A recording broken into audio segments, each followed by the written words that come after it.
pemerintah daerah yang kali ini diwakili yang kali ini yang akan mengisi adalah sekretaris daerah. Selamat datang Bapak Haji Saifullah, sekretaris daerah. Kali ini beliau akan menyampaikan beberapa argumentasinya perihal peran pemerintah dalam penyelamatan pesantren di tengah pandemi global atau COVID-19 ini.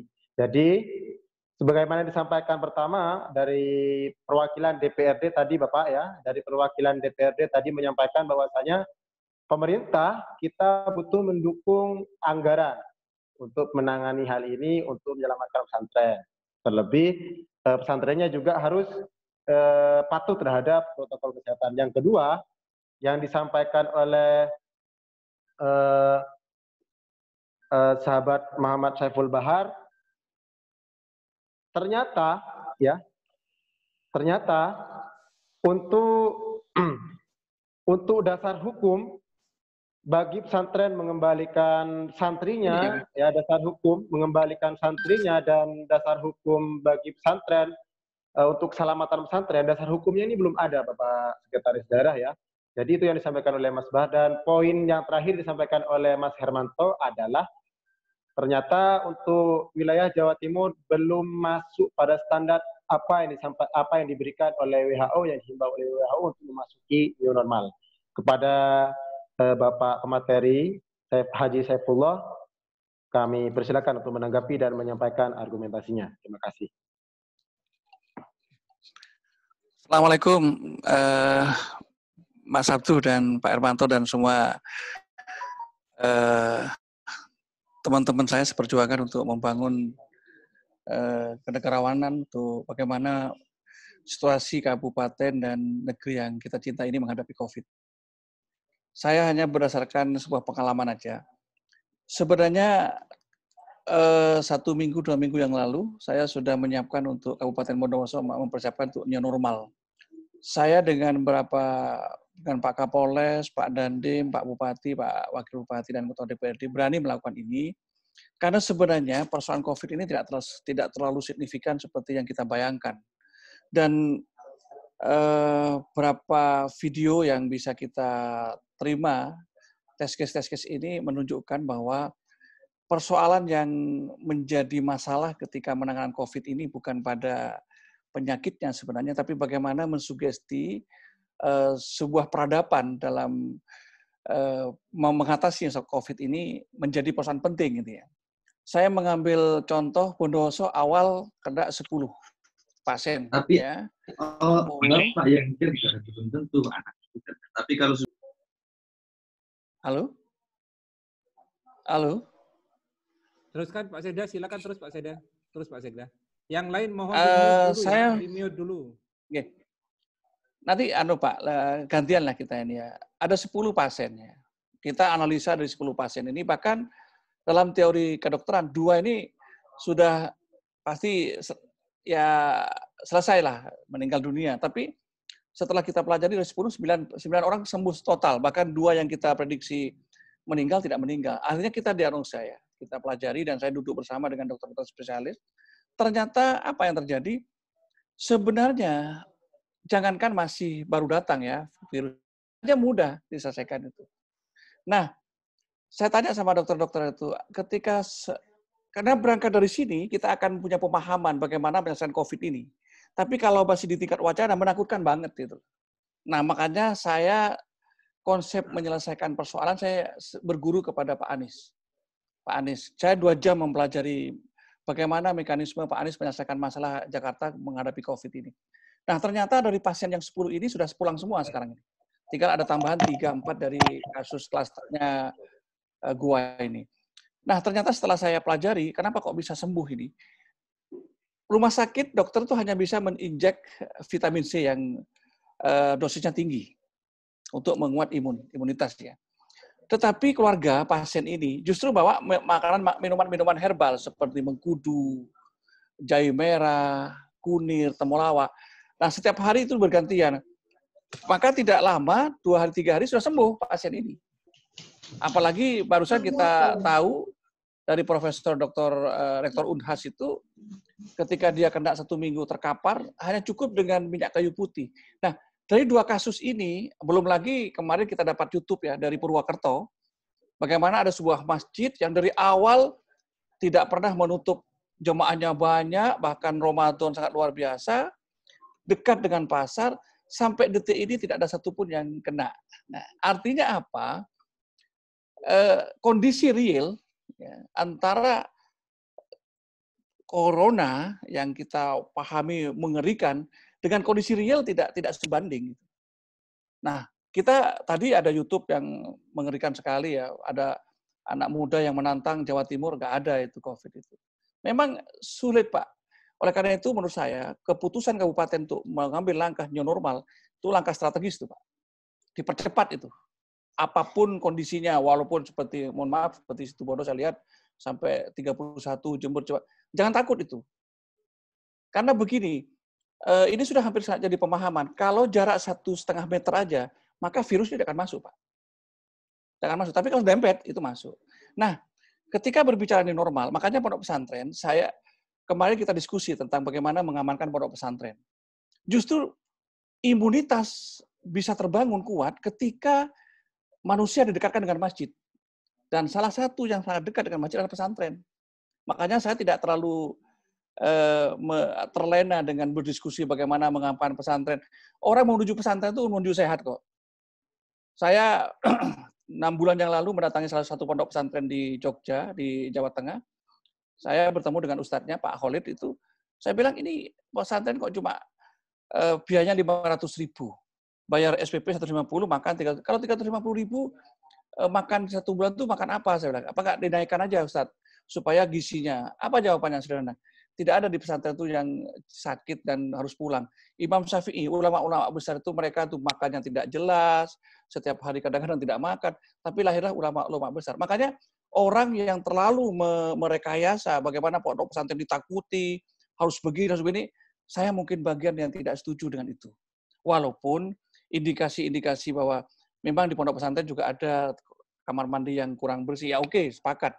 Tetapi ketika harus ditarik bahwa masuk pondok pesantren harus melalui protokol kesehatannya begitu ketat, saya juga di samping kondisi real pemerintah untuk membiayai tidak mungkin. Saya kemarin diskusi dengan Sekda Pamekasan, kalau semua pesantren kita rapid untuk mengetahui database berapa yang kena, kita butuh sekitar hampir 30 miliar, Pak.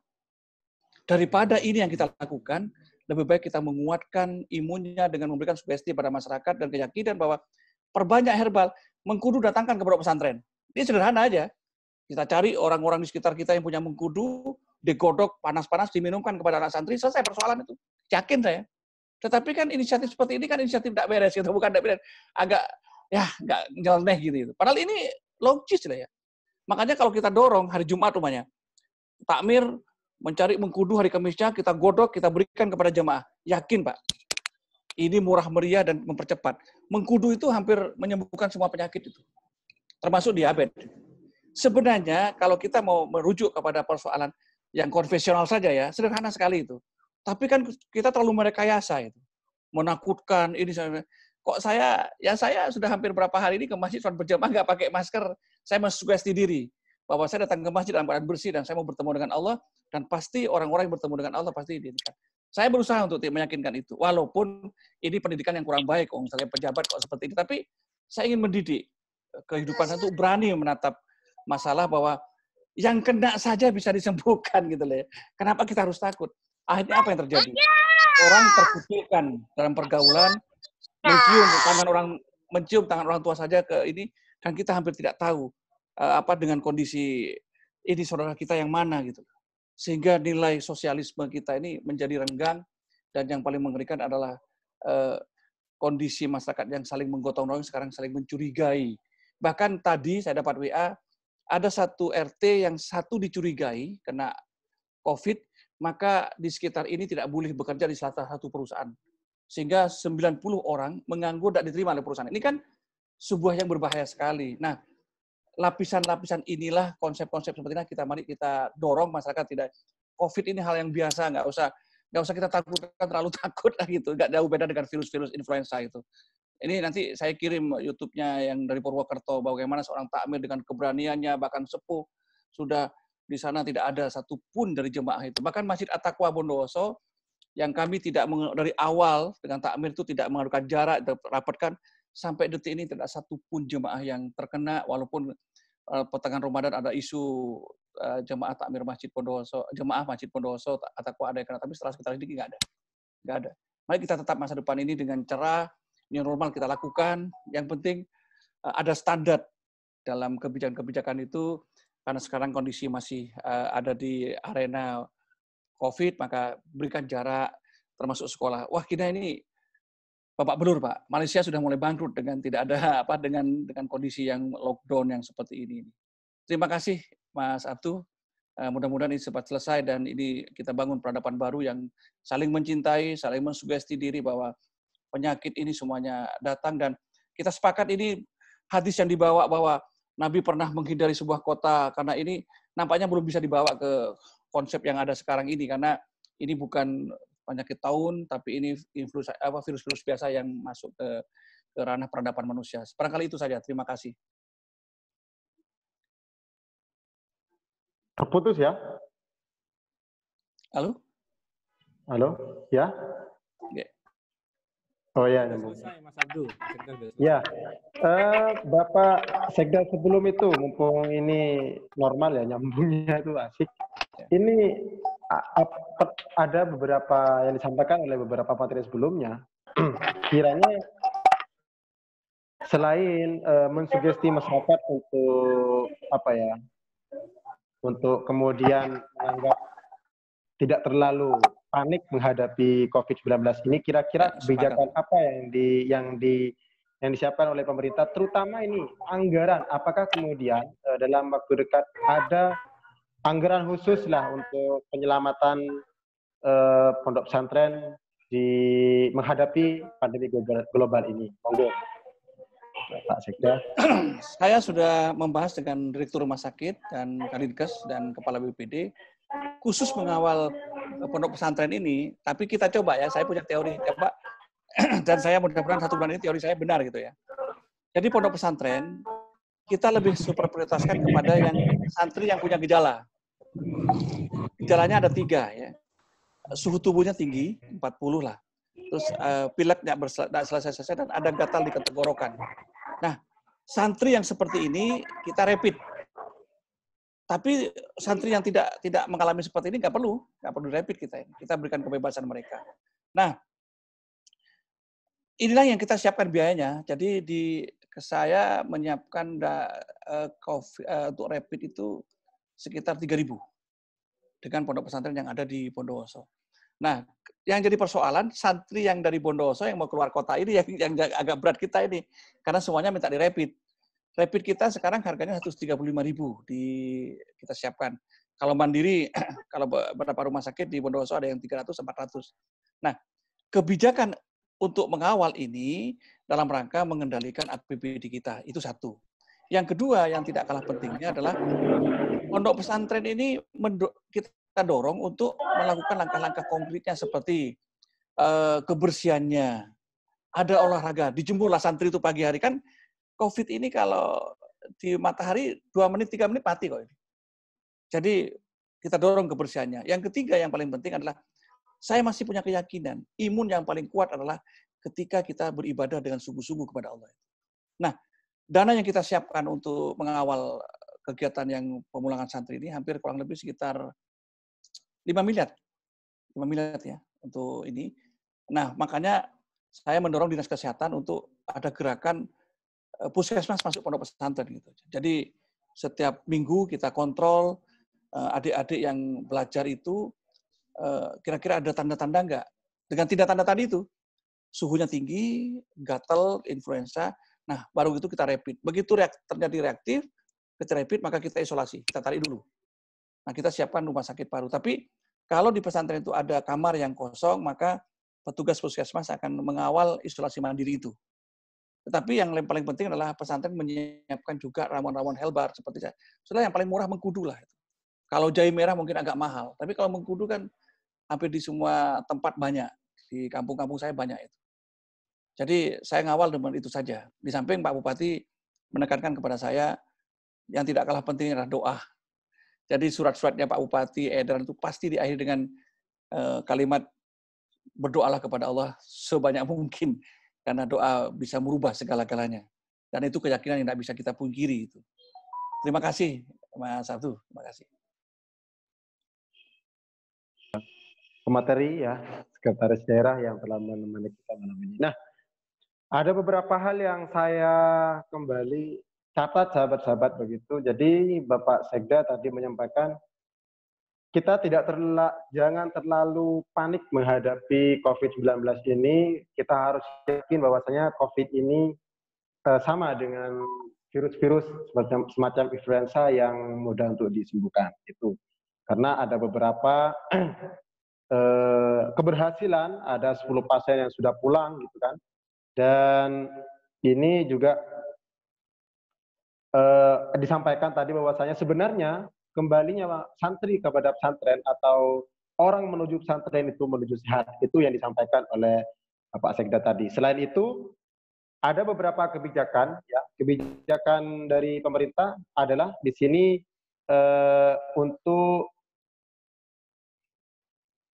penanganan COVID-19 ini tersedia anggaran sebesar 5 miliar. Jadi untuk anggaran COVID-19 ini untuk daerah Bondowoso, Kabupaten Bondowoso menyediakan 5 miliar.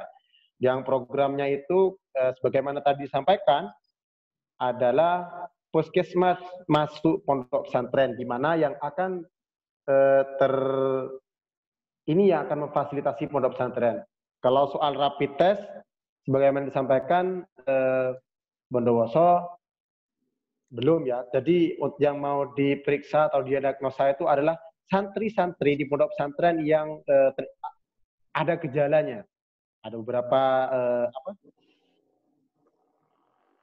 gejala-gejala ada pada salah satu santri itu yang nantinya akan ditangani oleh puskesmas yang masuk pesantren tersebut begitu. Nah, baik teman-teman, ini saya pikir Mas Hermanto ini belum selesai menyampaikan materinya ini. Jadi Mas Hermanto. Oke, ya. Halo. Monggo dilanjutkan Mas Hermanto untuk yang tadi. Oke. Ya, ini saya nggak tahu ya ada sinyal di sini ya. Padahal ini kesempatan saya juga pengen silaturahmi untuk menyampaikan. Oke, saya lanjutkan aja. Saya pakai HP saja, biar stabil sinyalnya. Oke, jadi saya lanjutkan bahwa terkait dengan ini, ya memang tadi sudah disampaikan juga Cak Bahar bahwa dalam menyikapi COVID ini kan memang macam-macam ya. Ada yang mungkin kalau kita pakai asumsi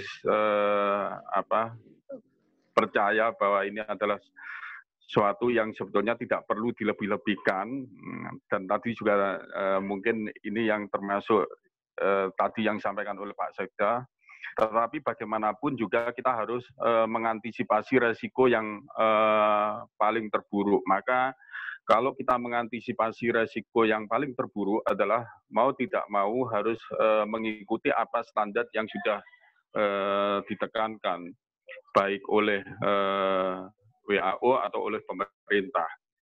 Nah, ini kemudian ketika kembali kepada persoalan pesantren, maka kemudian kita lihat di apa yang disampaikan oleh PNU. Jadi PNU itu mengeluarkan maklumat bahwa terkait dengan sisi dilema, bahwa satu sisi kebutuhan orang tua segera anaknya bisa masuk mendapatkan pendidikan sebagai normal, itu segerakan. Di satu sisi lain adalah ya kalau kita mengikuti konteks saat ini berdasarkan standar yang ada memang susah. Nah, halo.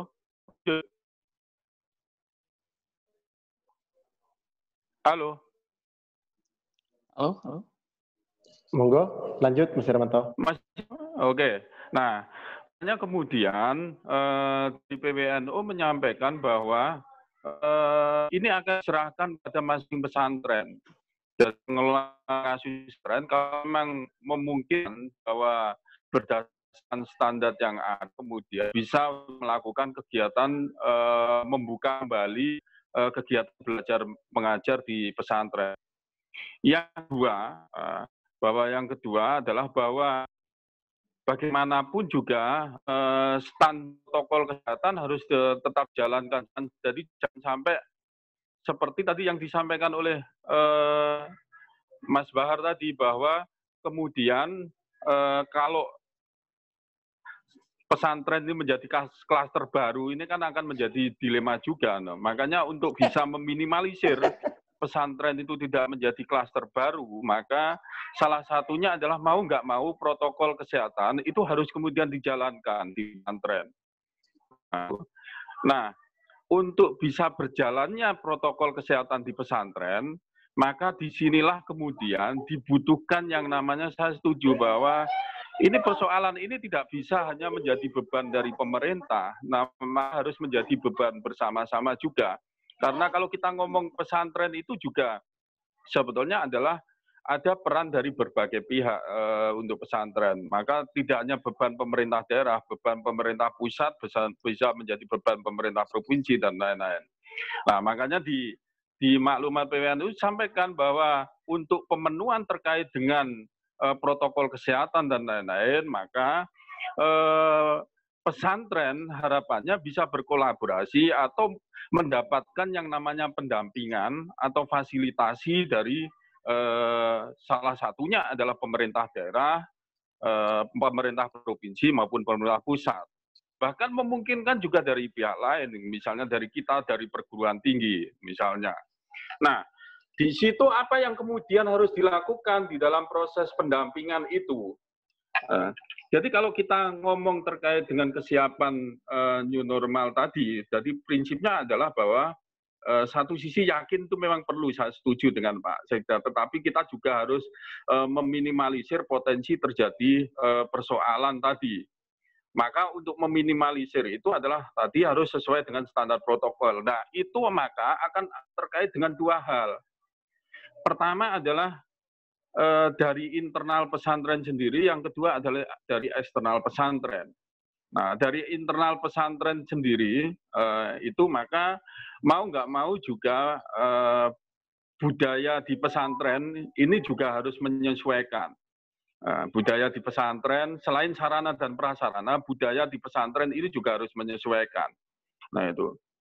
Nah, budaya di pesantren ini harus menyesuaikan, salah satunya adalah bagaimana kemudian interaksi antara santri, interaksi antara pengurus dengan santri dan juga dengan guru santri ini juga harus menyesuaikan.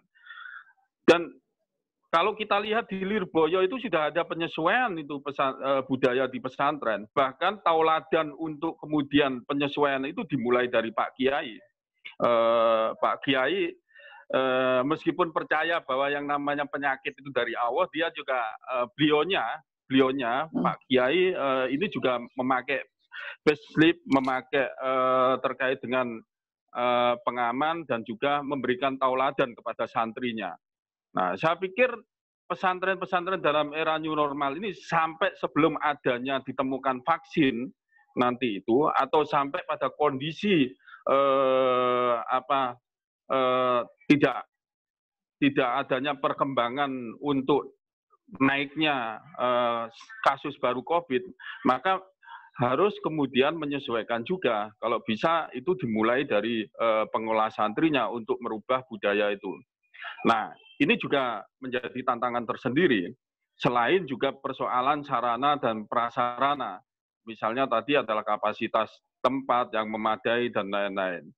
Nah, yang kedua adalah juga di internal pesantren saya setuju dengan salah satunya adalah tadi menciptakan imun.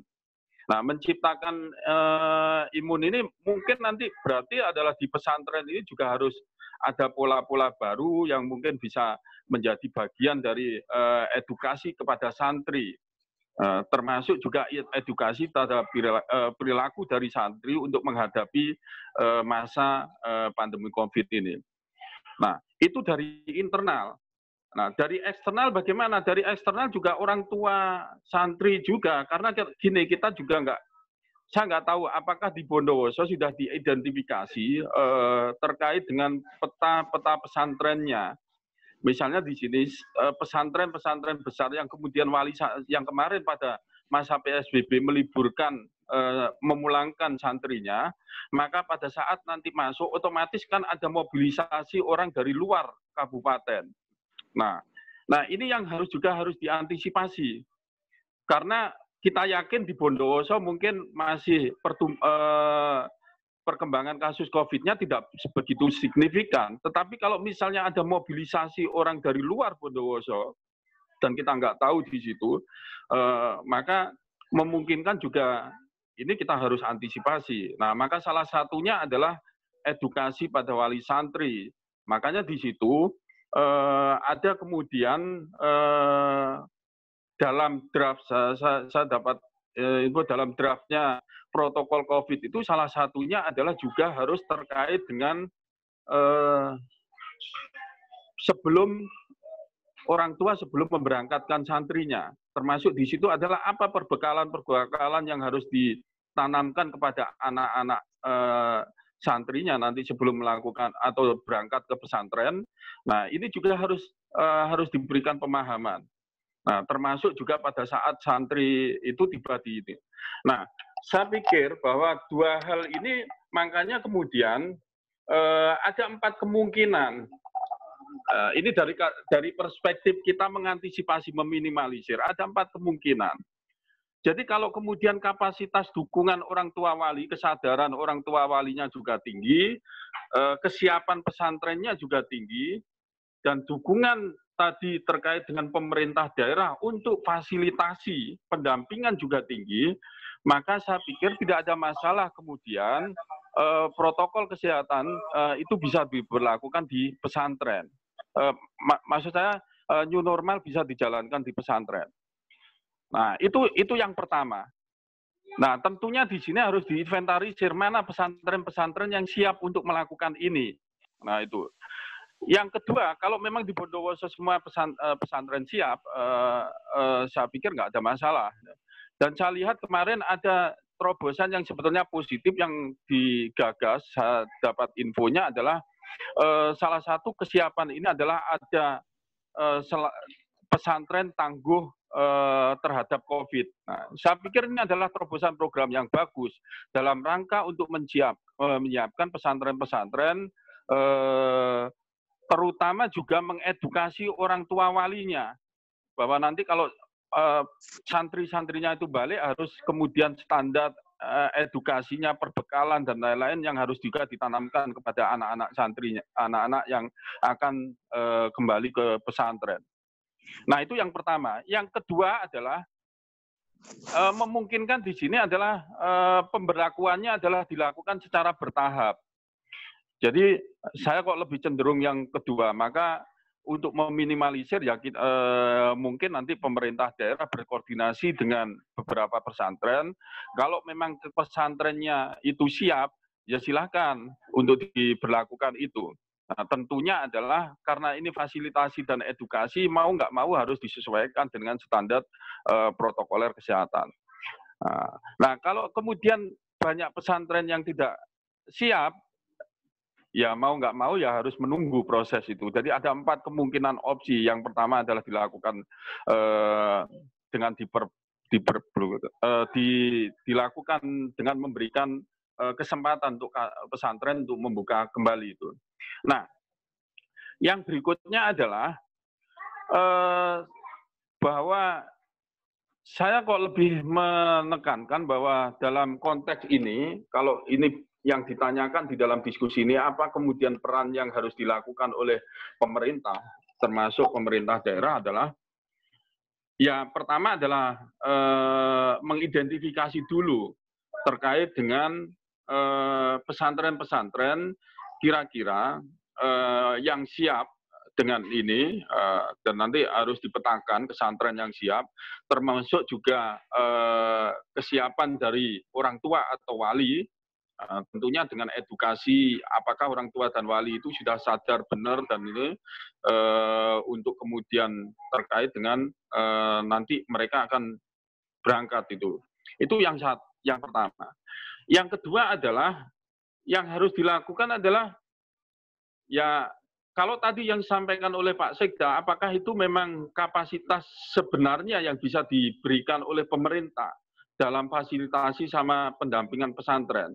Misalnya di situ mengoptimalkan untuk pelayanan kesehatan atau untuk juga pembiayaan anggaran logistiknya, misalnya kalau misalnya melakukan rapid test, itu sebetulnya kapasitas pemerintah sampai seberapa untuk melakukan. Nah, ini saya pikir sebetulnya pemerintah harus terbuka juga. Nggak ada masalah sebetulnya pemerintah untuk menyampaikan. Jadi, sebagai koreksi Pak Sekda mungkin bahwa gugus tugas COVID itu bukan hanya mungkin berperan untuk hanya menyampaikan perkembangan terkait dengan naik turunnya kasus, tetapi gugus tugas COVID ini menurut saya harus dioptimalkan juga dalam melakukan edukasi atau menyampaikan, mempublikasikan sejauh mana kemudian kapasitas pemerintah saat ini, terutama di dalam logistik, terutama di dalam penanganan COVID. Nah ini, dan ini penting kalau kemudian pemerintah lebih terbuka, maka saya pikir akan lebih baik, terutama dalam hal ini adalah komitmennya terhadap pesantren. Nah itu. Nah yang keempat adalah kalau memang ini tidak bisa memungkinkan, maka menurut saya semangat gotong royong kolaborasi harus dibangun. Dalam hal ini adalah bahwa perhatian terhadap persoalan pesantren itu bukan hanya domain dari pemerintah daerah, mungkin bisa dari banyak pihak. Nah, mungkin dari masyarakat, ormas, dari pemerintah pusat, pemerintah provinsi, bahkan bisa dari menggerakkan sektor swasta yang ada di daerah itu. Nah, misalnya kalau memang Bondowoso itu tipologinya banyak, kemudian pesantren dan sudah dilakukan pemetaan dan kesiapan pesantren sudah banyak, fasilitasinya mungkin perlu, saya pikir itu perlu dipublikasikan, perlu disampaikan kepada publik sejauh mana yang akan dilakukan atau terkait dengan pesantren ini. Nah ini yang menurut saya bisa dioptimalkan terkait dengan pesantren. Tapi saya tetap bahwa dalam konteks ini adalah kita harus berpatokan untuk meminimalisir resiko dan tetap mengupayakan bahwa pesantren-pesantren ini siap. Jadi saya lihat kalau pemerintah pusat kan optimis sebetulnya. Tinggal kemudian bagaimana membangun kolaborasi pemerintah pusat, pemerintah provinsi dengan juga pemerintah daerah. Nah, maka pemerintah pusat optimis, bahkan saya lihat dari beberapa berita bahwa pemerintah pusat sudah berupaya untuk kemudian mengoptimalkan kolaborasi ini dengan antar kementerian, termasuk juga dengan Kementerian Kesehatan dan juga termasuk instruksi kepada pemerintah daerah. Saya pikir itu untuk sebagai pemicu diskusi saat ini.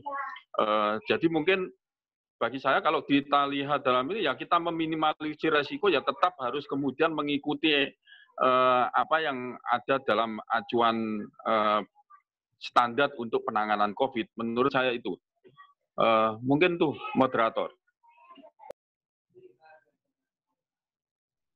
Terima kasih banyak Mas Hermanto ya telah menyampaikan banyak hal perihal penanganan. Intinya kalau Mas Hermanto tadi menyampaikan perlu adanya identifikasi terhadap pesantren yang siap menghadapi new normal. Itu yang pertama. Yang kedua juga apa sih yang sudah dilakukan? Sebenarnya ini memicu pertanyaan apa sebenarnya Bondowoso, pemerintah Kabupaten Bondowoso sudah melakukan itu, sudah melakukan identifikasi. Ada beberapa pesantren yang sudah siap.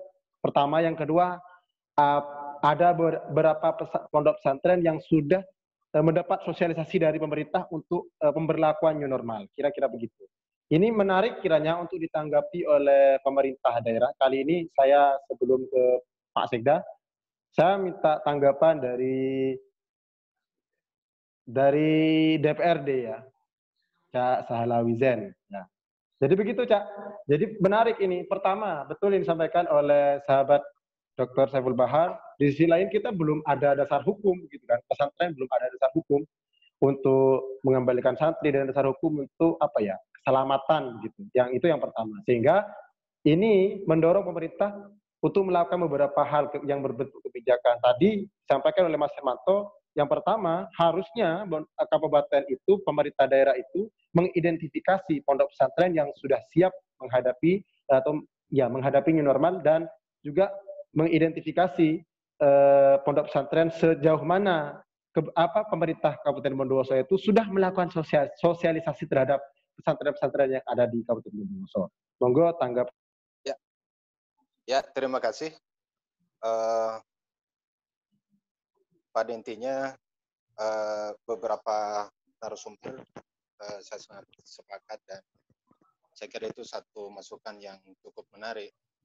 Pertama, saya sepakat bahwa soal landasan hukum diberlakukannya new normal di pondok pesantren ini sebenarnya masih belum fix.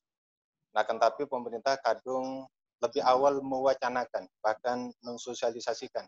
Pertanggal 8 Juni kemarin, ini masih Kemenak masih menampung beberapa masukan dari asosiasi-asosiasi dan dari kalangan pondok pesantren, dari para Syekh NU.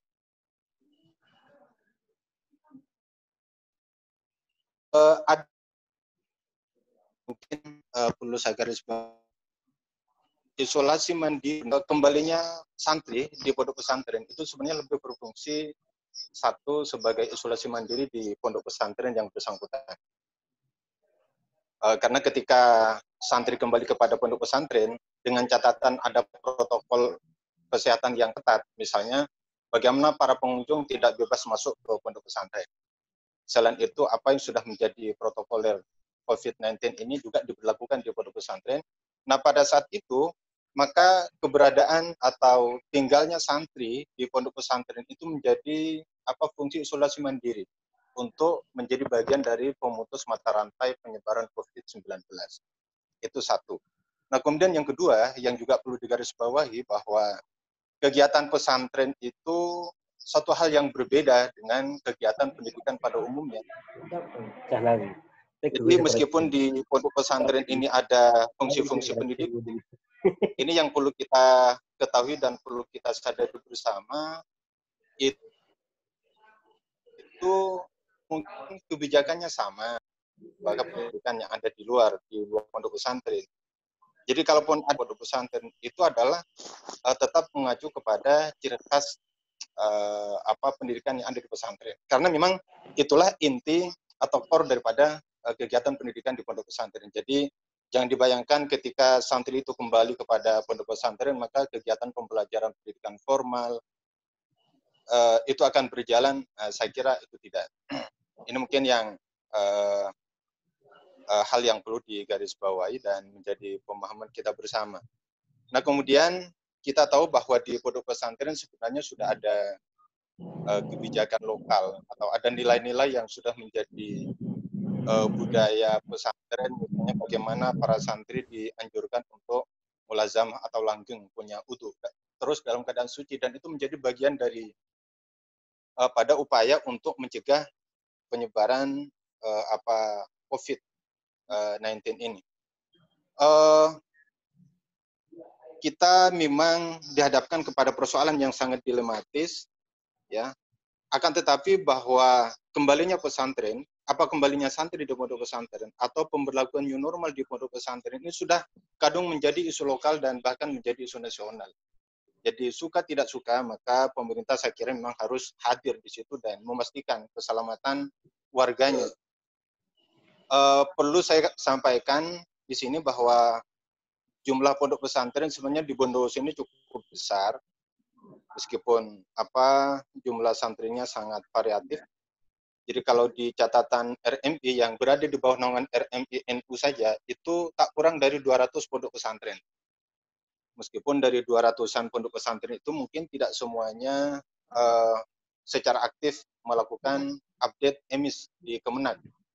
Nah, sehingga jumlahnya kalau berdasarkan emis mungkin tidak sampai di situ. Ini belum lagi di luar RMI NU Kabupaten Bondowoso pendataannya.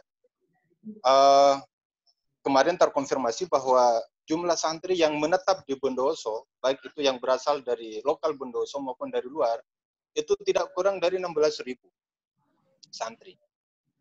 Nah, kemudian jumlah santri yang berasal dari Bondowoso yang kemudian keluar, yang mondok di luar Kabupaten Bondowoso, itu tidak kurang dari 6.000 santri. Nah, kalau di total itu jumlahnya ada kira-kira 22 santri. Nah, kalau kemudian ini yang perlu ada penyamaan persepsi, saya kira.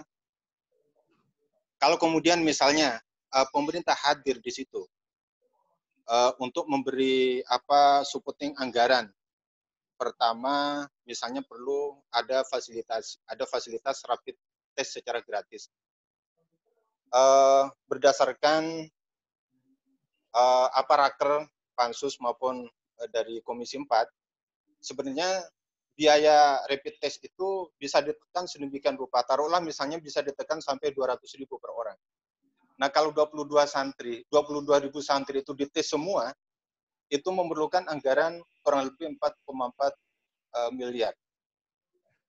Tentu saja berat, akan tapi lagi-lagi pemerintah, dalam ini pemerintah daerah juga harus hadir, dan ini menjadi masukan dari NU Kabupaten Bondowoso agar sekiranya bagaimana menjadi suatu hal yang bisa diperhatikan oleh pemerintah daerah. Selama ini yang perlu saya sampaikan bahwa kebijakan yang diambil oleh pemerintah, mungkin dari 22.000 itu tidak akan di rapid test ke semuanya.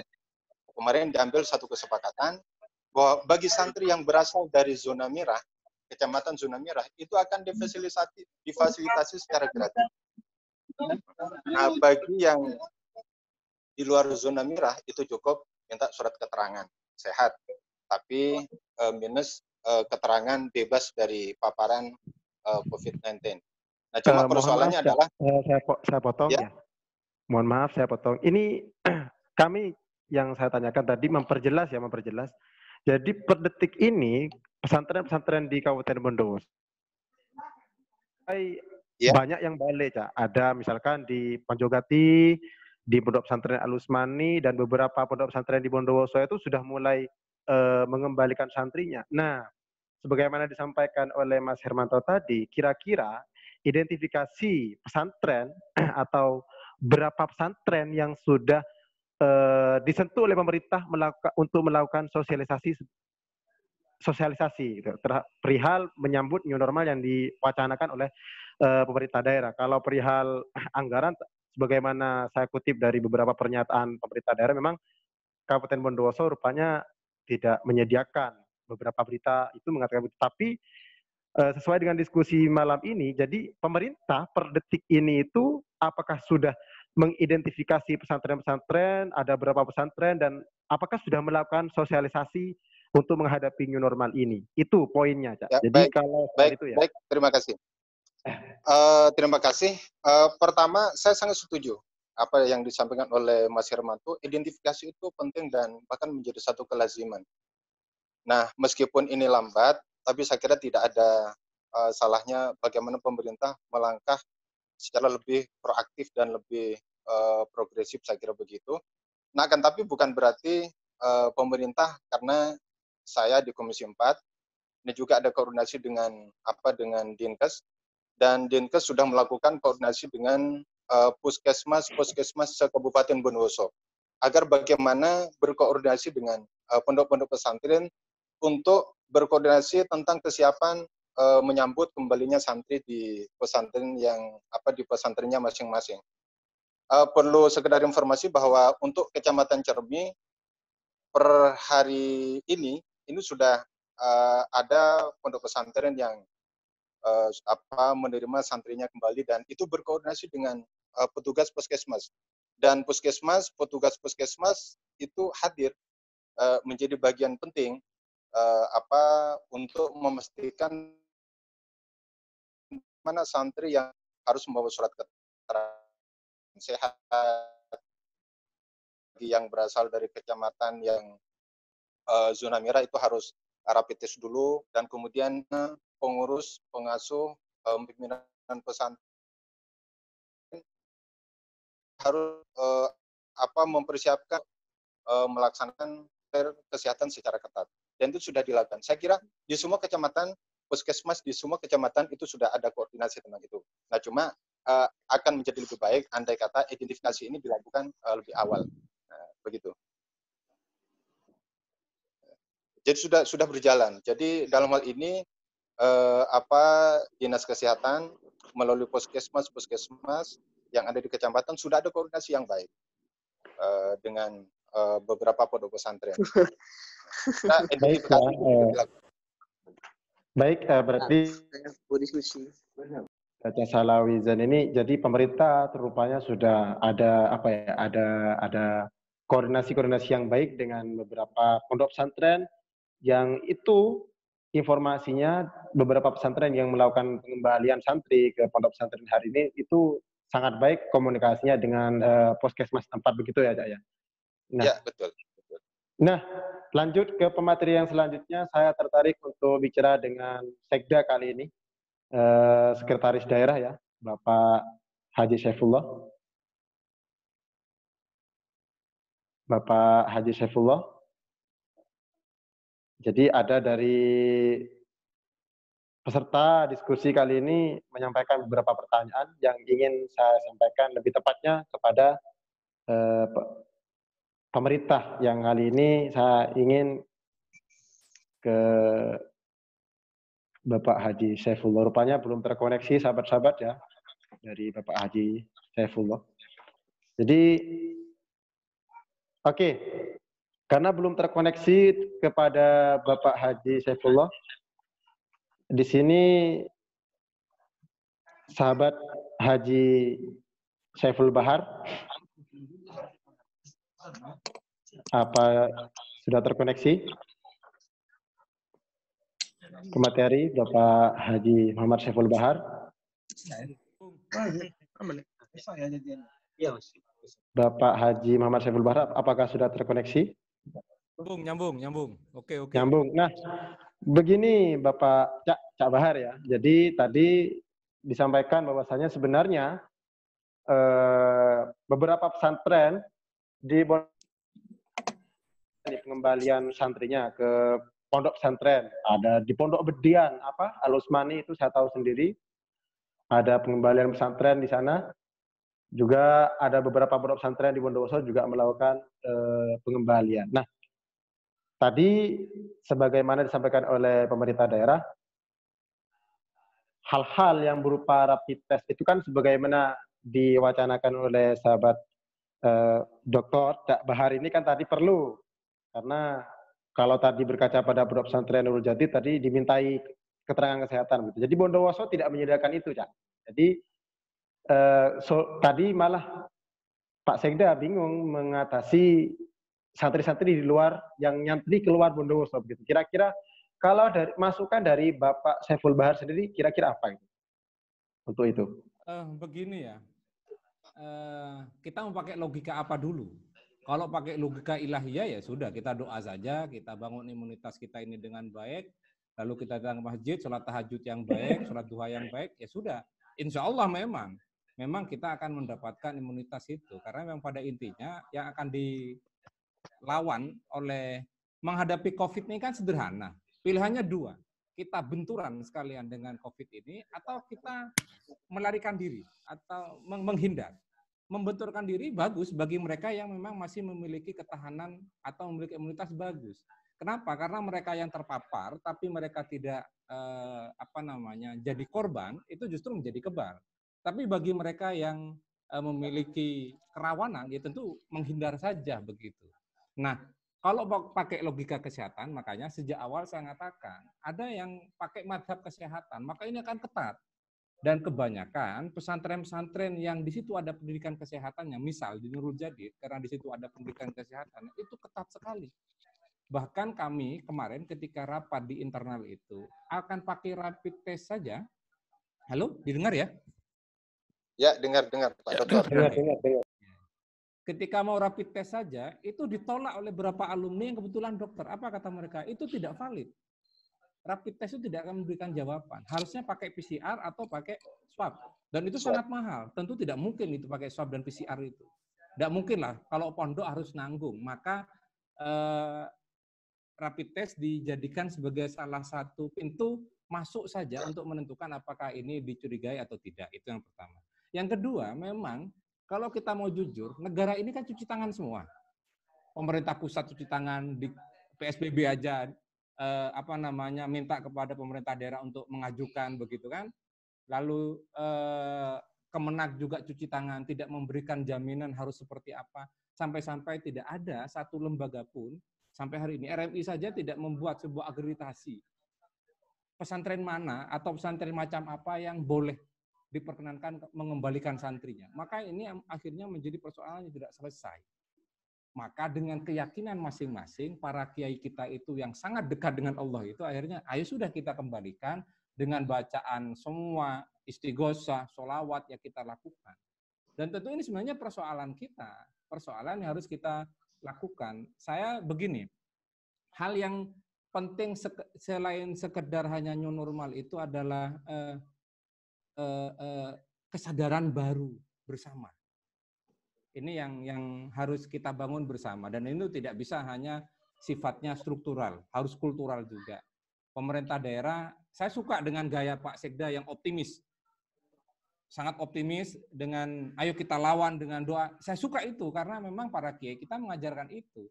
Tapi bahwa protokol kesehatan yang telah dibuat oleh negara itu tidak seperti itu. Nah ini bagaimana? Dengan kondisi seperti itu. Tentu ini tidak bisa sederhana memahaminya. Nah, pesantren sekarang bingung. Bagi pesantren yang mau melanggar protokol itu, nanti kalau ada apa-apa siapa tanggung jawab? Tentu kiainya kan. Kalau sudah kiainya tanggung jawab, sangat susah. Padahal kiai itu menerima kembali santri karena memang desakan wali santri. Jadi saya bisa membaca banyak sekali wali santri yang mengeluhkan anak kami di rumah goncang apa macam-macam, segera ingin dikembalikan. Kalau dikembalikan, negara ini tidak memberikan jaminan. Pesantren sendiri, kita semua santri, kita semua alumni pesantren, tahulah bagaimana standar fasilitas di pondok itu. Satu kamar yang hanya 3x3 diisi 25 orang, itu pasti melanggar protokol kesehatan, dan semua orang-orang yang berpikir kesehatan minded itu pasti akan menolak itu semua. Jadi menurut saya setuju dengan Kiai Sahlawi itu, bahwa ayo kita dampingi terus, kalau bisa ya kampus-kampus itu Mas Hermanto itu harus keluar masuk pesantren sekarang, membangun kesadaran bersama baru itu. Jadi collective consciousness, new collective consciousness, begitulah kira-kira Mas Hermanto kalau bahasa teorinya itu. Kita membangun kesadaran kolektif di pesantren, bahwa ikhtiar itu tidak hanya sekedar, tawakal itu tidak hanya sekedar kita jalankan tanpa sebuah proses ikhtiar. Dan ikhtiar itu ada standarnya, ada protokolnya. Nah, protokol itu yang harus dijalankan. Mungkin itu. Ini pernyataan saya didengar ya? Siap. Oke. Dengar. Mungkin begitulah. Selebihnya saya sebenarnya ingin berguru ini, karena saya juga sedang rapat juga di P4NJ Pusat ini. Saya ingin tahu pernyataan Mas Hermanto seperti tadi, terus Kiai Sahlawi. Kalau Kiai Sahlawi itu punya keberanian pemerintah daerah harus begini karena di Komisi 4, wah, saya akan pilih Pak Kiai Sahlawi aja yang akan datang jadi Bupati Bondowoso. Bagus itu. Baik ya. Memang harus begitu Kiai Sahlawi. Terima kasih. Terima kasih Bapak Saiful Bahar. Nah, kembali kepada Sekda ini, Bapak Sekda. Jadi ada pertanyaan dari beberapa audien di sini ya. Pertanyaannya itu, pemerintah harus memperjelas, ya kan? Pemerintah harus memperjelas berapa santri untuk dilakukan rapid test. Nah, kalau tadi informasinya puskesmas masuk pesantren, per detik ini ada pesantren tuh yang sudah masuk, ada pesantren yang sudah kembali, maksud saya, ada pondok pesantren yang sudah melakukan pengembalian santrinya seperti yang saya sampaikan, pondok pesantren Al-Usmani Bedian, Nurul Kholi dan beberapa pondok pesantren lainnya misalkan. Nah, kalau tadi programnya adalah puskesmas masuk pesantren, apakah itu sudah dimulai atau masih dalam tahap perencanaan? Itu yang kedua. Yang ketiga, kira-kira per detik ini sudah berapa pesantren yang diidentifikasi siap untuk menghadapi COVID-19 ini, untuk menghadapi new normal? Itu, Bapak Sekda, kami persilakan.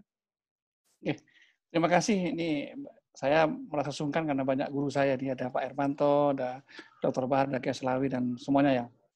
Jadi begini, dari awal kita sudah menyiapkan perangkatnya. Saya ambil contoh, kemarin ada pondok pesantren yang kedatangan santrinya 300. Dan Pak Kiai kirim surat pada kita, pada Pak Bupati, untuk direpit 300. Kalau semua pesantren harus direpit, kita hitung berdasarkan data di Kemenak, itu hampir ada 16.000. Kalau kalikan aja 135.000 dari 16.000 itu tidak mungkin. APBD tidak mungkin. Makanya Puskesmas kita segera rapat mengenai analisa di pondok pesantren itu, maka dari 300 itu yang kita rapid cuma ada sekitar 21.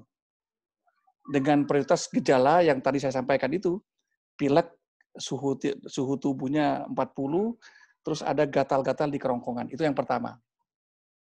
Sejak kapan Puskesmas masuk pesantren? Ya sejak awal. Karena begini, tugas kabupaten ini mengawal persoalan di kecamatan. Dan pesantren itu ada di kecamatan. Tetapi yang ada di ranah kabupaten, itu kita memperkuat dengan kekuatan dari Polres, TNI, dan Kodim untuk menjadi lapisan yang paling depan untuk mengawal. Seperti tadi di salah satu pondok pesantren kita yang cukup besar, ada penyemprotan, ada ini. Dan di samping itu kita Pak Bupati kirim surat sudah edaran agar wali santri tidak sampai masuk ke pondok pesantren, karena pengalaman yang ada dari sekian orang yang kena COVID-19 ini adalah mereka yang kedatangan tamu. Tapi kalau penduduk setempat itu di Bondowoso tidak ada, termasuk Situbondo. Saya sudah telepon Pak Sekdanya, ternyata memang ini dari luar kota datang membawa virus. Termasuk kemarin yang pertama kali geger di Bondowoso itu kan dari Situbondo itu. Periksa di rumah sakit Mitra Medika ternyata kena virus. Makanya 53 yang berhubungan dengan si pasien ini langsung kita isolasi. Nah, saya sepakat Pak, sepakat. Dan guru-guru kita sudah memberikan contoh ya. Seperti Kiai Saim, Kiai Suhri, Kiai Hamid. Di video saya lihat itu datang, Pak cuci tangan. Toh ini protokol-protokol yang sangat bagus, tidak membuka open house. Tetapi yang jadi persoalan sekarang, ketika kita selalu diasumsikan dengan ketakutan, jangan-jangan begini nanti. Satu contoh saya ambil tadi satu. Ada satu desa, satu RT, di RT itu ada yang dicurigai kena COVID ya. Akhirnya kita ambil rapid, dan kita ragu, kita swab, kita kirim ke Probolinggo, kita tunggu hasilnya. Nah, menunggu hasil 3 hari ini, apa yang terjadi? Maka ada karyawan di sekitar 20 karyawan di sekitar itu, perusahaannya tidak menerima. Bapak bisa bayangkan, teman-teman bisa bayangkan. Kalau ini terjadi di semua klaster-klaster, hancur kita, Pak. Padahal yang kena pun belum tentu. Tapi sudah ada 30 orang di sekitar itu tidak boleh masuk diterima oleh karyawan itu. Sangat-sangat luar biasa mengerikan ini. Bahkan di Bondowoso ini ada satu pejabat kena, sampai hari ini belum diterima. Mau ikut rapat nggak boleh. Padahal sudah lebih dari 2 minggu, sudah bebas. Tapi karena sugesti kepada masyarakat, orang yang kena COVID ini adalah orang yang harus diasingkan, inilah yang saya takutkan. Makanya kalau saya sebagai sekda, justru saya lebih takut pada pupuk sekarang ini. Pupuk ini luar biasa mengerikan. Ini baru keluar, ini teman-teman APTR kumpul semua, bagaimana kita mendistribusikan tata niaga gula yang menurut kita ini, loh kok pemerintah masih mengimpor, sementara gula sedang berjalan ini. Di kabupaten penuh gula ini. Di satu sisi pupuk, makanya mohon izin saya kepada teman-teman, saya untuk COVID saya tinggalkan dulu berpikir itu. Ada kebutuhan masyarakat yang mendesak sekarang, pupuk. Kalau saya turun langsung ke masyarakat ini, saya berpikir begini, kalau petani gagal, maka 2 komponen besar yang berbahaya ini. Gagal dalam kehidupannya yang mungkin tidak bisa menyekolahkan dan mungkin ini, tapi ada transaksi ekonomi berupa zakatnya, infaknya, sedekahnya, yang juga ikut berhenti ini. Makanya saya turun langsung. Izinkan saya dalam kesempatan seperti ini, COVID saya tinggalkan dulu. Karena bagi saya COVID ini opini yang dibangun oleh sebuah paradigma, dan saya belum menemukan langsung ketemu dengan orang yang kena COVID ini, sepertinya menakutkan. Enggak lah. Enggak. Nah, saya fokus pada pupuk sekarang ini. Petani harus berhasil. Petani harus berhasil. Jadi, Mas Abdu, Kiai Salafi, Pak Irwanto, dan Dr. Bahar, saya mohon maaf, fokus saya sekarang pada pupuk saya ini. Jadi HP saya camat yang tidak laporan, saya tak menerima laporan COVID sekarang ini. Saya bilang pupuk, gimana distribusi pupuk ini. Jadi karena ini kebutuhan real masyarakat. Iya Pak, pertanyaannya belum ada data ya, belum ada data beberapa pesantren yang sudah teridentifikasi oleh kabupaten yang sekiranya pesantren itu sudah siap menghadapi COVID-19 ini, menghadapi new normal. Kalau hasil diskusi tadi dengan beberapa pesantren ya, hampir semua menyatakan siap. Hampir siap. Hampir semua ya? Tapi hampir semuanya, saya sudah turun ke beberapa pondok pesantren yang menerima tamunya, sampai ada yang saya merasa malu begini, Pak Sekda, apanya sih yang ditakuti itu? Kalau berbicara tawakal kan, pesantren jauh lebih tawakal. Kalau mau bicara ikhtiar, pesantren lebih ikhtiar kan itu. Hanya persoalan goncangan-goncangan isu. Makanya segera kita buang lapisan-lapisan YouTube kita ini, COVID berbahaya, ini sudah tinggalkan aja. Seperti kemarin Agim itu kan hanya sederhana, bawa ini aja gitu. Jadi Mas Abdu, ayo kita bangun new normal ini dengan sebuah peradaban optimisme yang baru. Justru saya hari-hari ini banyak mendiskusikan bagaimana membangun akidah umat ini yang berdasarkan fakta-fakta peristiwa yang terjadi di Bondowoso ini. Saya melihat ada kehilangan arah. Saya beri contoh, kemarin ada sapi mati 7. Untungnya saya cepat-cepat memerintahkan Dinas Pertanian, beberapa dokter hewan untuk segera memproteksi, berdiagnosa kenapa mati. Apa yang terjadi di masyarakat? Masyarakat tidak menilai lagi ini mati karena ini enggak. Ini karena pilkades, ini karena semuanya ditarik karena politik. Ternyata setelah didiagnosa oleh dokter, masyarakat memberi makanan nasi bekas sehingga perutnya kembung, mati 7. Sampai ada pembakaran mobil di salah satu desa. Yang paling fatal lagi, 4 hari yang lalu, seorang kaur hanya dipecat hanya untuk kepentingan. Nah, artinya saya lebih penting membangun akidah umat, akidah masyarakat, bahwa hidup ini harus ada di atas jalan yang benar, sesuai dengan bimbingan dan agama Islam itu. Ini jauh lebih penting daripada kita menghabiskan energi, bukan hanya energi, tapi uang juga. Ini dengan Pak Kiai Salafi, saya hampir tiap malam rapat di DPRD itu, membicarakan uang 100 juta, 200 juta, hanya untuk menyelesaikan COVID. Saya sudah lama bilang, COVID itu ada 2 penyelesaiannya itu. Mendorong masyarakat dalam itu edukasi untuk menguatkan imunnya lewat minuman herbal, dan yang kedua yang paling penting adalah keamanan juga ikut bergerak. Ini kan ada pengusaha-pengusaha besar di rumah saya sekarang ini. Saya tanya, ketika Anda lockdown, Anda tidak keluar rumah, berapa uang yang harus kita habiskan? Jutaan, Pak. Pertanyaan saya, bagaimana kalau tukang becak? Mau lari kemana dia itu? Jadi izinkan saya segera keluar dari pola berpikir bahwa COVID, saya mau keluar sudah. Jadi bagi saya COVID sudah selamat tinggal. Saya membangun bagaimana pupuk diserap oleh masyarakat, bagaimana masjid-masjid dipenuhi oleh salat berjemaah sebagai bentuk ikhtiar dan bertawakal kita pada Allah. Ini yang saya bangun bersama-sama. Dan mudah-mudahan didukung oleh Kiai Salafi yang calon bupati Bondowoso nanti. Ya.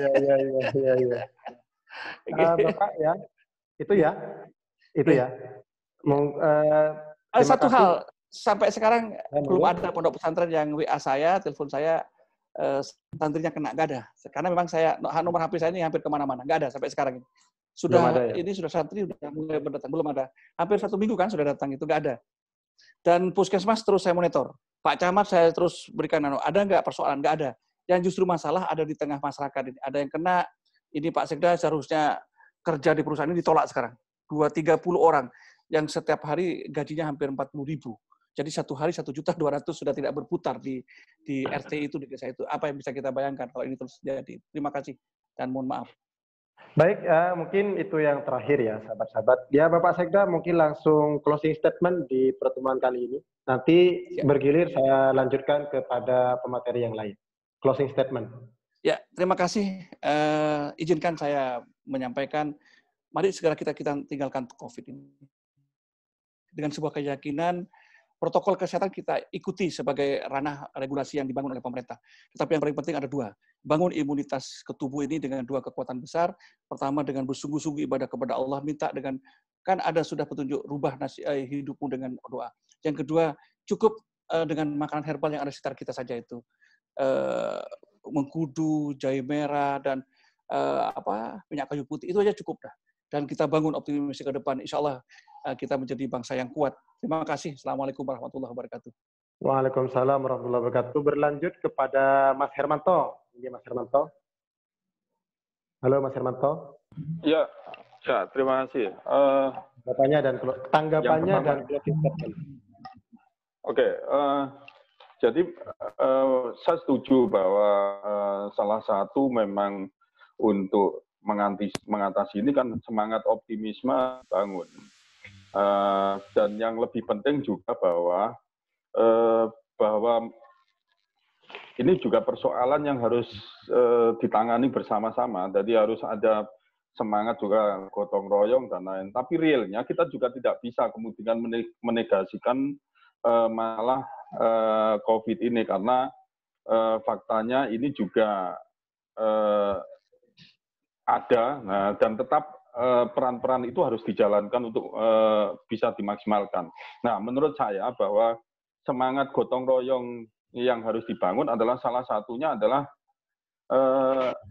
bagaimana kemudian domain pemerintah juga bisa dijalankan. Misalnya di sini adalah yang pertama adalah saya melihat dari sisi kalau di pemerintah itu dibuat yang namanya gugus tugas COVID, maka optimalkan peran gugus tugas COVID itu adalah salah satunya juga untuk memberikan atau upaya untuk membangun semangat optimisme. Karena saya lihat bahwa peran gugus tugas ini adalah yang sering nampak adalah hanya menyampaikan perkembangan perkembangan kasus dan mungkin nanti harus juga diimbangi adalah bagaimana kemudian perkembangan penanganan, termasuk juga perkembangan apa yang harus dilakukan oleh pemerintah yang bisa kemudian dibangun gotong royong. Karena kita dari pihak luar juga nggak akan tahu bagaimana Bondowoso ini bagaimana sih terkait dengan penanganannya. Butuh nggak kita dari Universitas Jember untuk misalnya terlibat atau masuk di situ. Nah, peran untuk membangun gotong royong kolaborasi ini saya harapkan mungkin bisa dimaksimalkan nanti untuk Pak Sekda misalnya. Kalau misalnya gini, misalnya tadi ya, mengedukasi pesantren dan lain-lain, itu juga bisa jadi juga kita terlibat, bisa. Dalam hal misalnya kalau kemarin tuh di kampus ini kita ada ada dosen yang bisa membuat terkait dengan hand sanitizer dan macam-macam dan lain. Nah, saya pikir sumber daya kami di kampus ini juga bisa dioptimalkan. Tetapi kan kami untuk bisa masuk ini, kan harus ada peran atau perannya. Dalam hal ini saya pikir pemerintah daerah yang bisa melakukan itu. Nah, dan bisa dioptimalkan. Makanya dalam konteks manajemen program dan logistiknya untuk penanganan ini saya pikir harus optimal, termasuk dalam hal ini melalui gugus tugas COVID. Jadi prinsip adalah ya ikhtiar itu tetap, dan yang menurut saya hikmah baru dari adanya pandemi COVID ini adalah bahwa memang ini harus kita selesaikan bersama-sama. Harus ada gotong royong, harus ada peran banyak pihak. Termasuk juga peran dari adik-adik mahasiswa. Saya pikir juga harus bisa dimaksimalkan juga dalam artian untuk melakukan edukasi dan lain-lain yang mungkin bisa dilakukan. Nah, saya pikir itu. Jadi jangan hanya terpaku pada jauh, tapi juga coba untuk disahkan juga apa yang sudah dilakukan dan apa yang belum, dan apa ruang kolaborasi yang bisa dioptimalkan di pihak lainnya, masuk dari swasta, kami dari perguruan tinggi. Itu menjadi penting untuk itu yang bisa saya sampaikan di sini. Terima kasih.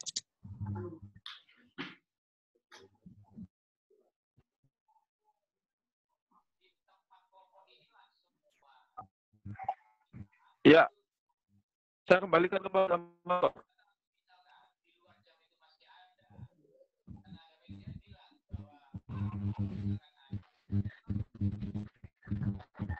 Terima kasih Mas Hermanto sudah mau menemani diskusi kita pada malam hari ini. Selanjutnya tanggapan dan closing statement dari sahabat Haji Baris Alawizan MSI, kepadanya dipersilakan.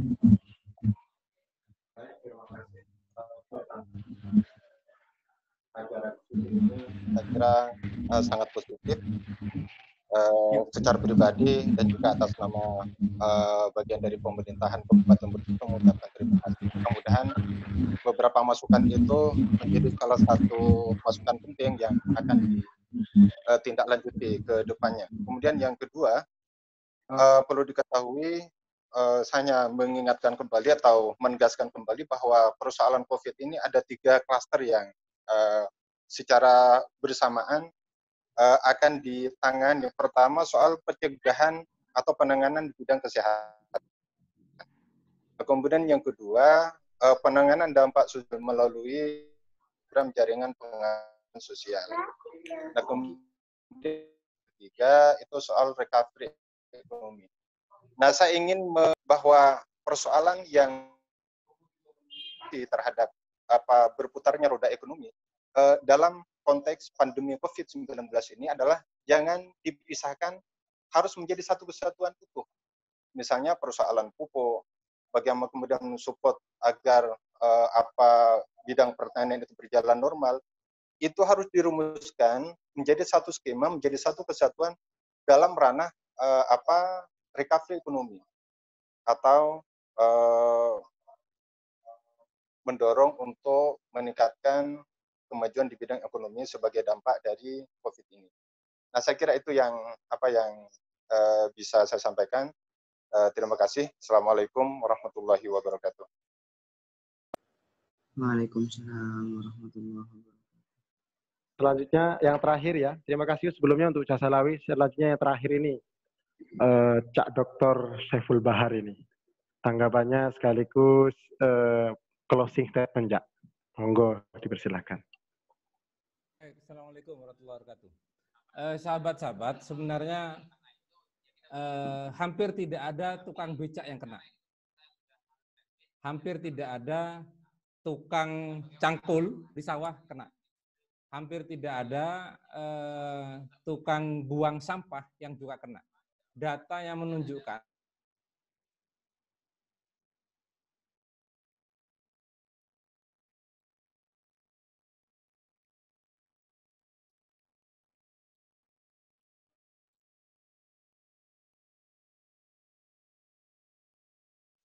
imunitas dan optimisme itu.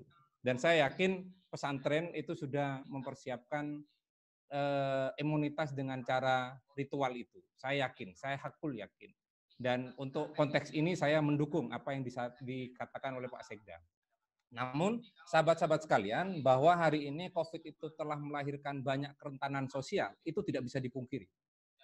Mungkin sahabat-sahabat PMBI bisa melihat data perceraian, data putus sekolah, data mereka yang dipecat dari pekerjaan, apalagi mereka yang bekerja di sektor informal. Banyak sekali mereka harus terpuruk dari konteks ini. Maka yang paling akhir ingin saya katakan bahwa yang harus kita lakukan adalah membangun solidaritas sosial.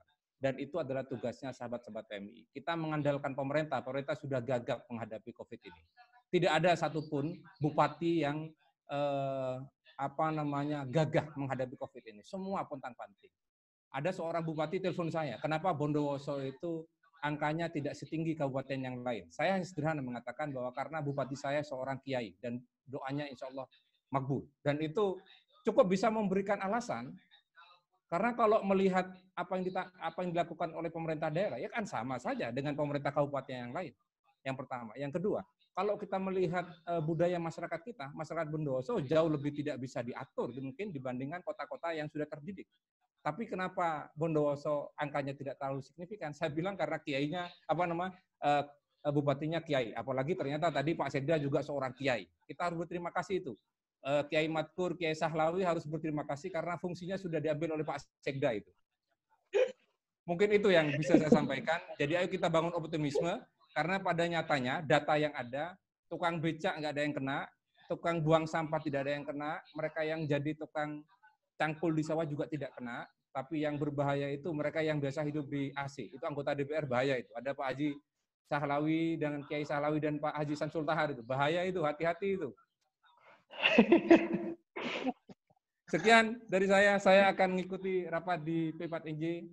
Baik, terima kasih teman-teman. ya. Kiai Sahlawi nanti saya undang khusus untuk P4NJ ya. Siap senior. Sekian dari saya. Assalamualaikum warahmatullahi wabarakatuh. Waalaikumsalam warahmatullahi wabarakatuh. Terima kasih untuk seluruh sahabat-sahabat, para pemateri, para peserta, panitia, dan seluruhnya yang mengikuti diskusi online kali ini. Saya menyimpulkan beberapa hal bahwasanya untuk pemerintah Kabupaten Bondowoso, optimisme yang dikedepankan untuk menghadapi COVID-19 ini dengan beberapa program yang tadi dicanangkan, cuman ada beberapa garis yang perlu digarisbawahi bahwasanya perlu adanya keseriusan perihal penanganannya, terutama dalam saya tidak menemukan data bahwasanya berapa sih pesantren yang sudah teridentifikasi siap menghadapi new normal ini. Tapi yang jelas tadi ditutup oleh kalau ada pertanyaan kenapa Bondowoso angka COVID-19 masih tidak sama dengan daerah lain yang cukup meningkat, insya Allah karena doa-doa para masyaikh ulama, terutama beberapa muassis dari Kabupaten Bondowoso yang meridhoi kita gitu. Akhirnya dari saya, kurang lebihnya mohon maaf. Hadanallahu wa yakum wa lahmikum. Wallahul muwaffiq ila aqwamit thoriq. Wassalamualaikum warahmatullahi wabarakatuh. Waalaikumsalam warahmatullahi wabarakatuh.